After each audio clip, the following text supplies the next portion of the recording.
So the next topic is fifth generation. अब fifth generation computers ये है जो अभी चल रहा है और इसके बाद वाला जो भी पीरियड है, ठीक है, वो कौन सा है? Fifth generation of computers. तो इसमें क्या था, इसका बेसिस क्या था? आर्टिफिशियल इंटेलिजेंस और artificial intelligence present and beyond. Okay, so let's just read. In the fifth generation of computers, VLSI technology became ULST. तो अभी आपने पढ़ा वेरी लार्ज स्केल इंटीग्रेशन, ठीक है, जिसमें थाउजेंड्स ऑफ मतलब माइक्रो प्रोसेसर्स यूज़ हुए थे फोर्थ जनरेशन में. और मतलब वो भी माइक्रो प्रोसेसर्स क्या थे जिसमें थाउजेंड्स ऑफ इंटीग्रेटेड सर्किट्स मतलब बिल्ड किए जाते थे एक ही सिंगल सिलिकॉन चिप पे, राइट. तो अब वो इसीलिए उसको हम इसलिए जो उसमें टेक्नोलॉजी जो इलेक्ट्रॉनिक कंपोनेंट यूज़ हुआ तो उसको हम LSI और VLSI कहते थे. लेकिन यहाँ पे क्या है, उस LSI और VLSI की जगह कौन सी टेक्नोलॉजी आ गई? ULST, that is ultra large. अभी क्या है? वेरी लार्ज, और ये क्या? अल्ट्रा लार्ज, ठीक है. So what is the full form of ULST? Ultra large scale integration, ultra large scale integration, ठीक है. So in the fifth generation of computers VLSI technology became ULST, that is ultra large scale integration, ठीक है. तो जो कि VLSI technology use होती थी किसमें? फोर्थ जनरेशन के कंप्यूटर्स में. अब कौन सी टेक्नोलॉजी आ गई VLSI के, मतलब उससे भी एक नॉच ऊपर, ठीक है. वो कौन सी? Ultra large scale integration. Okay, so resulting in the production of microprocessors. तो इनकी अभी देखो क्या आए थे? Microprocessors. तो अब इनका production of microprocessor chips having 10 millions electronic components. अब इसके पहले जो था उसमें कितने थे? Thousands, right. तो यहाँ पे जैसा कि मैंने आपको बताया VLSI में कितने थे? VLSI और LSI में around thousands of integrated circuits use, जो कि उस टाइम पे काफ़ी ज़्यादा माना जाता था. लेकिन अब जो ULST है अल्ट्रा लार्ज स्केल, तो इसमें कितने?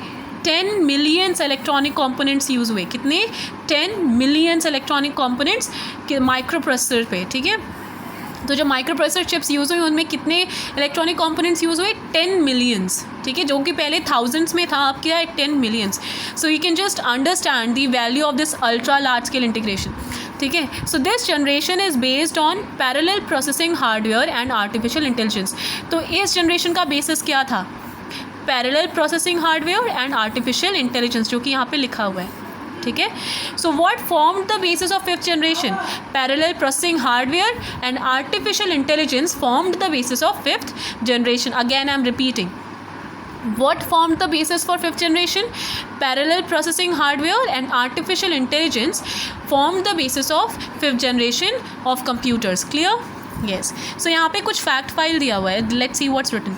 The fifth generation of computers are planning to use magnetic bubble memory. अभी तो देखो ULST, they are using ultra large scale integration, जो कि एक बहुत ही बड़ा है. अभी यहाँ पे कौन सी मेमोरी यूज़ करने वाले हैं? ये मैग्नेटिक बबल मेमोरी. इसकी मतलब ऐसी मेमोरी यूज़ करने की ये प्लानिंग कर रहे हैं. Means in future you can see something very extraordinary, बहुत ही यूनिक.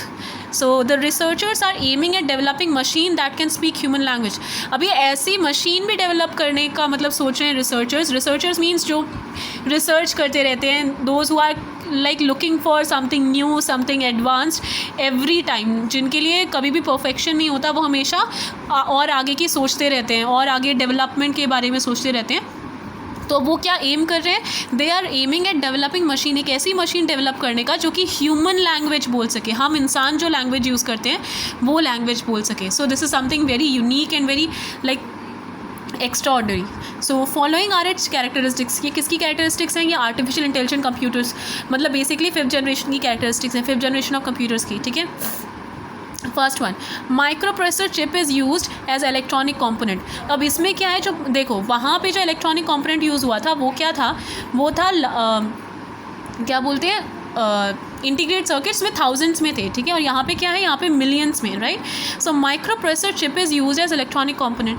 फिर यहाँ पे हाई स्पीड, क्या हाई स्पीड है इनकी, मतलब उनसे भी ज़्यादा. यू कैन सी वहाँ पे वेरी फास्ट था and here it is high speed. So very high storage capacity. उधर जो कुछ उधर देखो फोर्थ जनरेशन में आपने जो कुछ पढ़ा it was high high high. So here it is everything is very high means one notch up then the previous one. Fourth generation से एक नॉच और अप, ठीक है. So very high storage capacity. इनकी जो स्टोरेज कैपेसिटी थी और भी ज़्यादा थी, ठीक है. They are very complex computers. ये बहुत ही कॉम्प्लेक्स कंप्यूटर्स थे.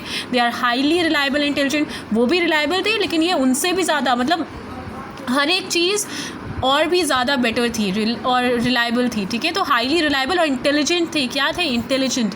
जैसा कि आपने नाम में भी सुना, artificial intelligence is used. So very small in size as compare to other, जो कि अपने बाकी कंप्यूटर्स देखें उनके कंपैरिजन में ये बहुत ही स्मॉल हैं। So they will be use in robotic defence, robotic में यूज़ होंगे, डिफेंस में यूज़ होंगे। आपने ये देखो, here you can see some ASIMO robot. So what is an ASIMO robot? Just see. Some models of the 5th generation of computers, however, have been designed. One such robot is ASIMO. ASIMO क्या है? एक robot है। Robot ये भी मतलब it is the finest robot, finest humanoid robot. See, ASIMO is a humanoid robot. It has been developed by Honda. किसने बनाया इसको? Honda ने. It is considered as the most advanced humanoid robot in the world. सबसे advanced humanoid robot जो world का है वो कौन सा है? ASIMO, ठीक है। और किसने बनाया इसे होंडा ने बनाया। किसने बनाया ASIMO रोबोट? होंडा ने।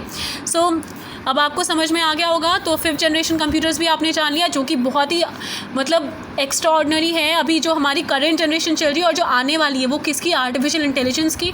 सो students, I hope this is clear to you, the chapter you have understood, right? Yes. So in the next lecture we will be doing the exercise. So I have given you some internal questions, some extra questions are there. You have to write the full form of LSI, the 3 characteristics of 4th generation computer you have to write. What form the basis of 4th generation computer के basis क्या थे? PC का full form क्या है? ULST का full form क्या है? 5th generation computers का basis क्या था? जो कि मैंने आपको, अगर आपने ध्यान से सुना है तो आपको सारे questions का आंसर मिल गया होगा। Okay, so you students, you can take the screenshot and you have to send me the homework as soon as you finish the lecture. जैसे ही आप ये lecture finish करते हो आपको अपना homework finish करना है और ये homework आपको सुमित सर के पास मैसेज करना है, he will be forwarding me, ठीक है? Yes.